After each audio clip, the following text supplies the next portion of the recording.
This tutorial is about the imperfect tense in Spanish, and we usually use the imperfect to talk about what we used to do or things that we were doing or something that somebody was doing.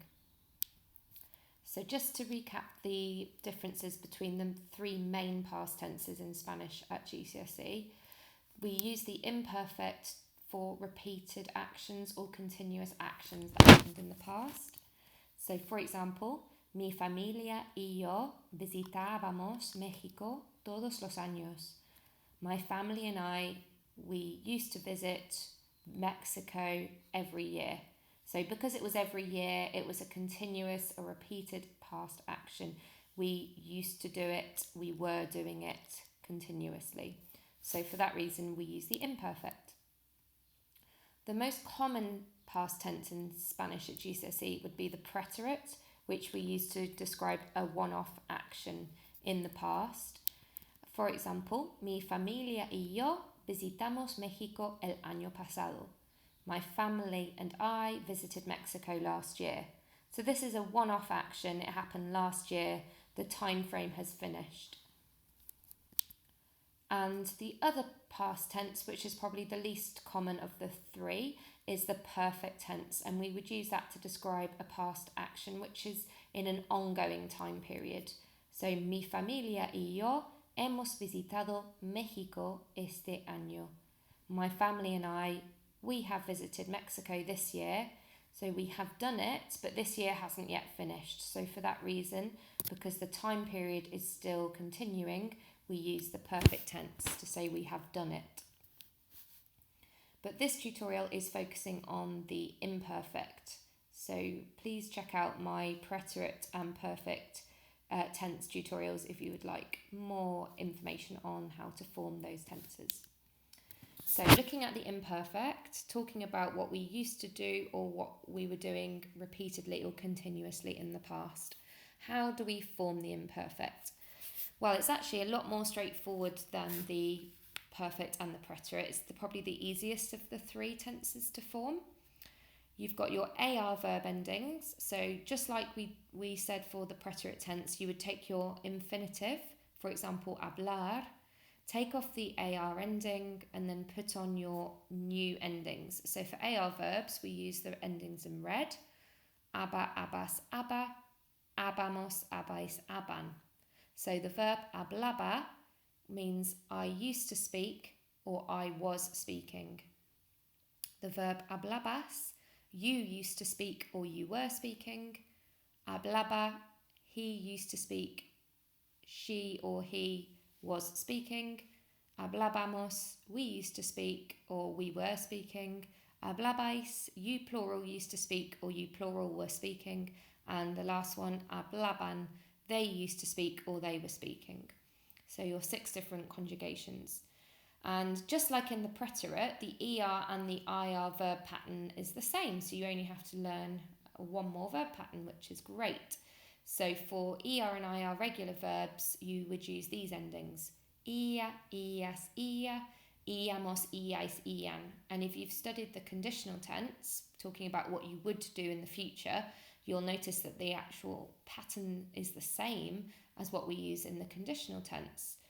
But in the imperfect, we're building it on to a shorter stem. So rather than building it onto the infinitive, as we would in the future, in the past, we're building it just onto the first part of the infinitive. So, for example, you take the verb comer, the verb to eat, and you take off those last 2 letters. So you take off the ER and then you put your ia ending on. So it's a little bit different in that respect. So comía, I used to eat or I was eating. Comías, you used to eat or you were eating. Comía, he or she used to eat or he or she was eating, etc., etc. Now, just to point out, the I endings and the he, she endings are actually the same.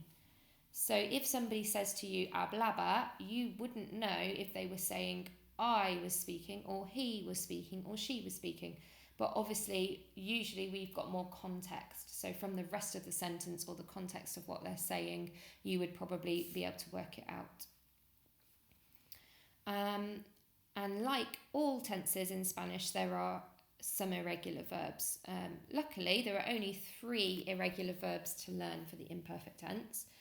They are very common verbs though, so they will be worth learning off by heart, these patterns. The verb ser, which is the most common verb really, or one of the most common, the verb to be.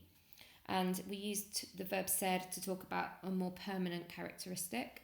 So the verb ser, instead of following the pattern you might expect, which would be to take off the er and add our ia, es, ia endings, it's got its own little pattern going on. So there's no s at the beginning. You're almost taking the last 2 letters, er, as your stem, and then building a new pattern on the end. So era, I was or I used to be. Eras, you were or you used to be. Era, he or she was or he or she used to be. Éramos, we were or we used to be. Erais, you plural were or you plural used to be. And the last one, eran, they were or they used to be. So a really useful one to learn and good for describing things in the past. For example, say you were on holiday and you wanted to describe what the hotel was like. You could use era for it was beautiful.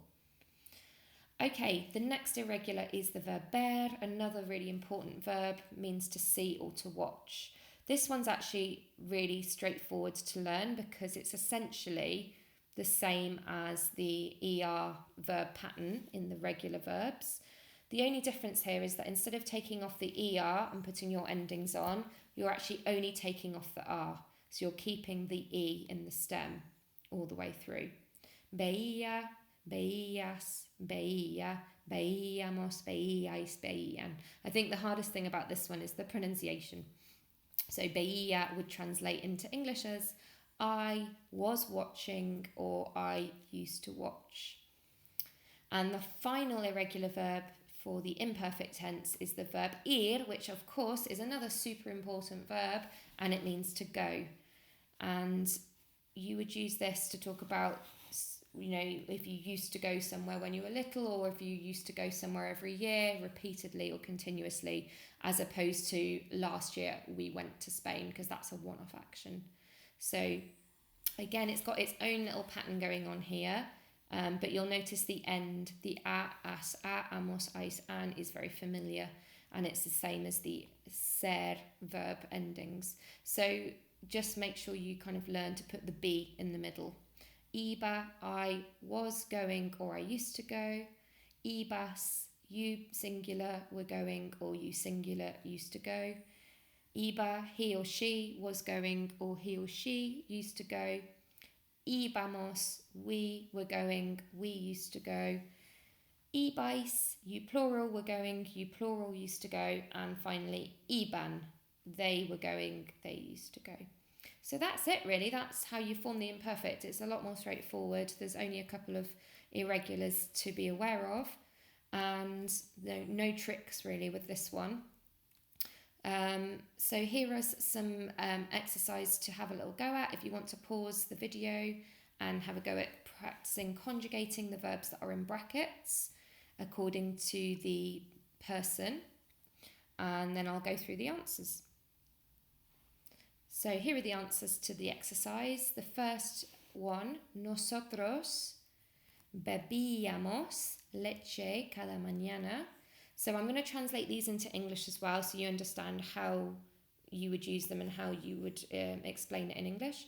We used to drink milk every morning, or you could say we were drinking milk every morning.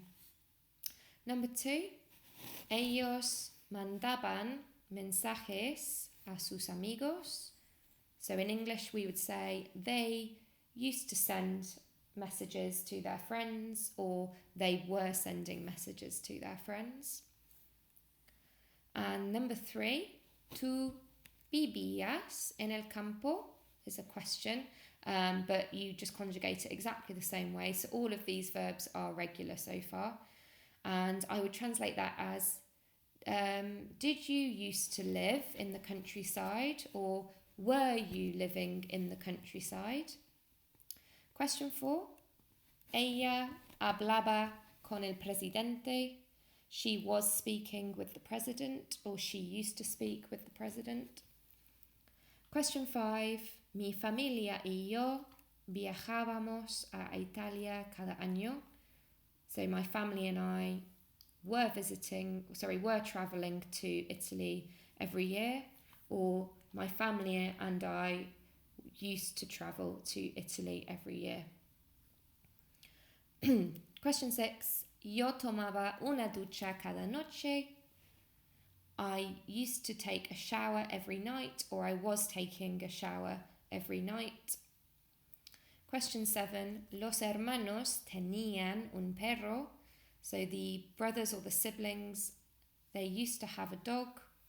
You can't really say they were having a dog in English because we don't use that tense in English with the verb to have. So you would probably just say the brothers or the siblings had a dog. Question 8. Now be careful with the last 3. I've put them in red because they are irregular verbs. So if you can't remember, go back and check the conjugations of these.